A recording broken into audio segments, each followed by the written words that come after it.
মাত্র half cup গুঁড়ো দুধ আর অল্প কিছু উপকরণে আজকে একদম দোকানের স্বাদের সন্দেশ তৈরি করব। চাইলে এই একই মিশ্রণে আপনার বরফিও তৈরি করতে পারেন, আবার সন্দেশও তৈরি করতে পারি।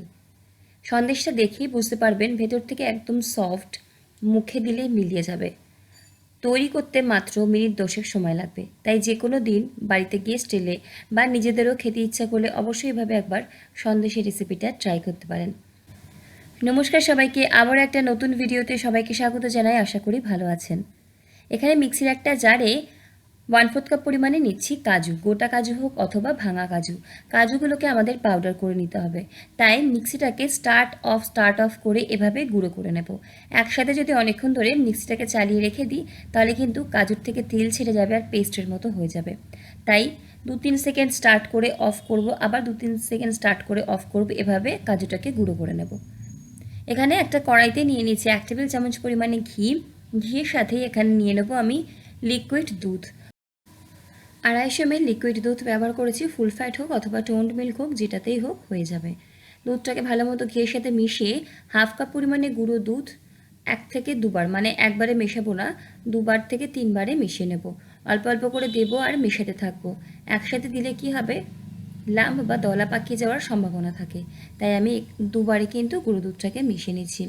গুঁড়ো দুধটাকে মেশাতে থাকবো আর ভালো মতো কিন্তু স্প্যাচুলা দিয়ে সমস্ত কিছুকে নাড়াচাড়া করব, যাতে গুঁড়ো দুধ ভালো মতো লিকুইড দুধের সাথে মিশে যায়। গ্যাসের ফ্লেমটাকে শুধু এই সময় একটু লোতে রেখে দেবেন।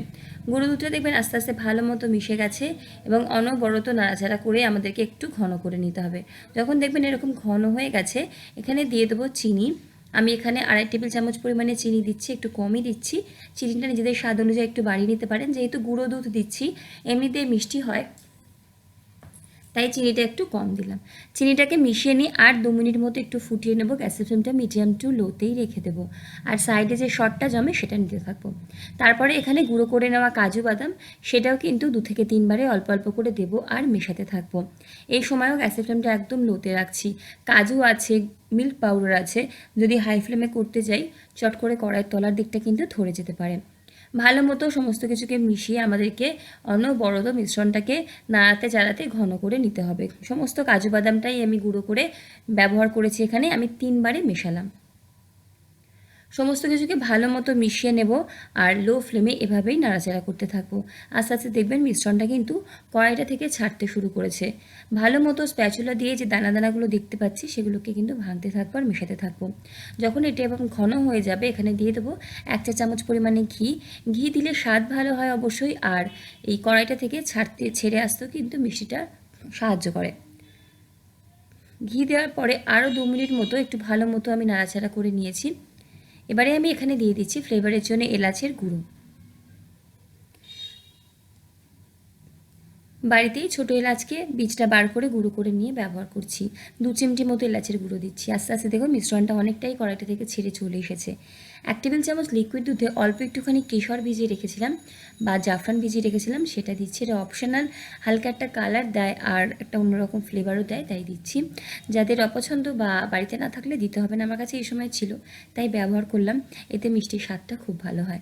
দেখুন মিষ্টি তৈরির জন্য মিশ্রণটা আমাদের একদম রেডি।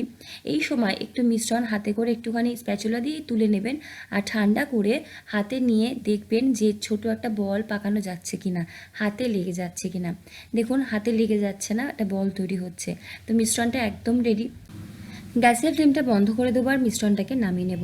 আপনারা চাইলে বরফি হিসেবেও কিন্তু তৈরি করতে পারেন।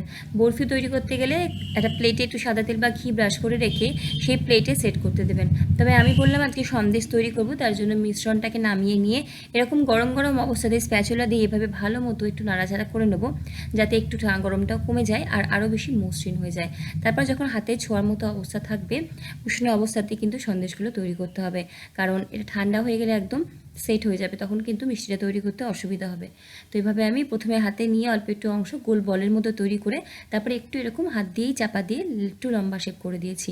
টুথপিক দিয়ে ডিজাইন করে দিচ্ছি। বাড়িতে যদি কোনো ছাঁচ থাকে ছাঁচে ফেলে নিজেদের পছন্দ মতো ডিজাইন করতে পারেন অথবা প্যারা শেপও তৈরি করতে পারেন। আমি দুধের মধ্যে একটু জাফরান ভিজিয়ে রেখেছিলাম, সেটা দিয়ে সাজিয়ে দিচ্ছি। চাইলে ছোটো ছোটো পেস্তা কুচি দিয়েও কিন্তু সন্দেশগুলোকে ডেকোরেট করা যায়, নিজেদের পছন্দ মতো সাজিয়ে নিতে পারেন। তারপর রেখে দিতে হবে অন্তত ঘন্টা দুয়েক একদম সেট হওয়ার জন্য। ঘন্টা দুয়েক পরে দেখুন মিষ্টিগুলো একদম সেট হয়ে গেছে। একটা মিষ্টি ভাঙলে ভেতর থেকে সফট আর বেশ সুন্দর খেতে হয়। অবশ্যই একদিন না বানালে বুঝতে পারবেন না টেস্টটা ঠিক কেমন হয়। দোকানে এই সব মিষ্টি অনেক দাম দিয়ে পাওয়া যায়, বাড়িতে অনেক কম খরচে অনেক কম খাটনিতেই কিন্তু তৈরি হয়ে যায়।